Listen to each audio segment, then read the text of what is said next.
Good morning, ladies and gentlemen. My name is Alex, Senior Account Executive at GDMFX, with this morning's European Session Outlook.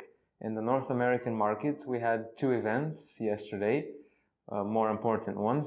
Chicago Fed National Activity Index, 0.12, worse than expected, and Markit Manufacturing PMI, 0.13, worse than expected. The Dow Jones was slightly down, and the Nasdaq was also slightly down. The Dixie was down to 99.75 from 99.85.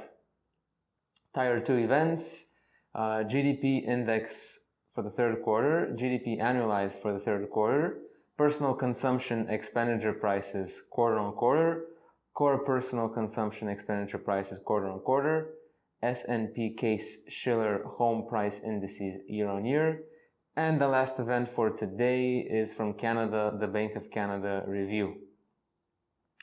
Alright, on to the EU markets. Yesterday we had the German Market Services PMI. It came out 2.3 points better than expected. The German manufacturing PMI is 0.6 points better than expected. The German PMI composite is 0.9 points better than expected. The European Central Bank is ready to act quickly to boost anemic inflation in the Eurozone. Its president said on Friday, offering the strongest hint yet that the bank will unveil fresh stimulus measures at its December 3rd meeting.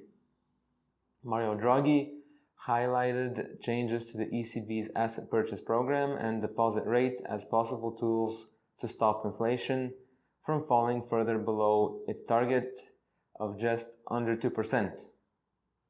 Early this morning, we had the German gross domestic product data come out as well. It met the expectations with the year-on-year data at 1.8% and the quarter-on-quarter data at 0.3%.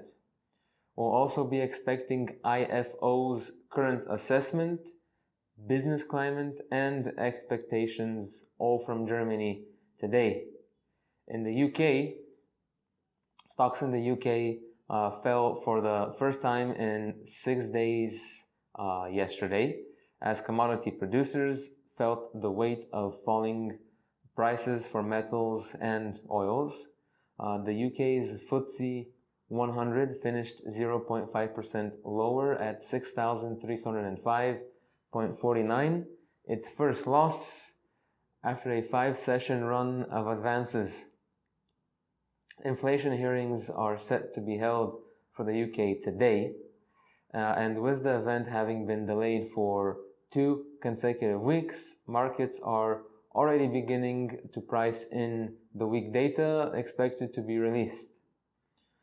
Mark Carney, who is the governor of the Bank of England, shocked economists at the start of the month by stating an interest rate hike in the UK economy seems off the table for 2015. The reasoning for this is that the inflation crisis is set to get worse before any positive movements can be seen. Levels are currently at their worst since records began. Inflation is kept healthy by strong spending habits. However, if interest rates rise, then this increases the incentive to save rather than spend and invest.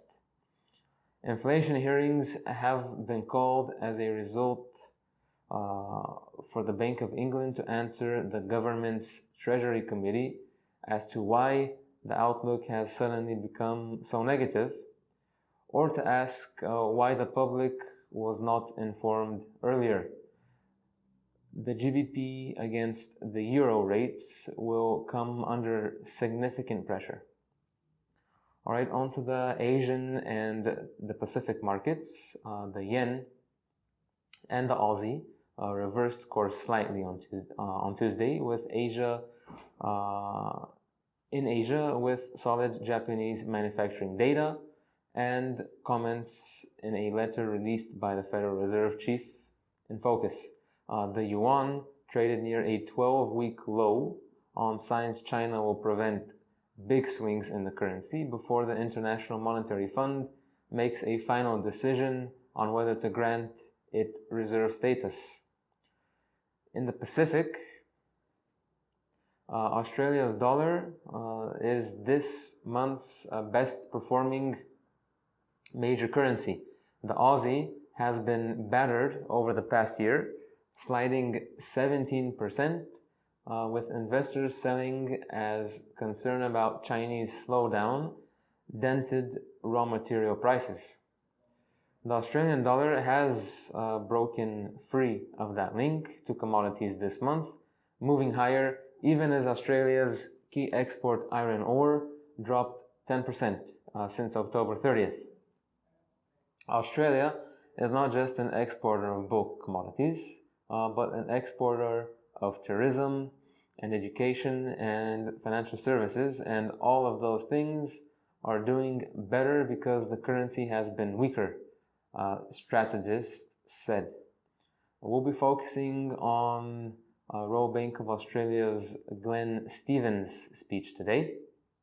And for the last sector, we have commodities.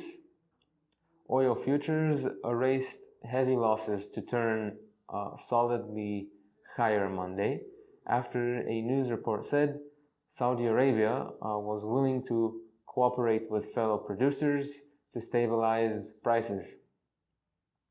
So crude oil had a range of $2.40 up. It is at $42.30 now.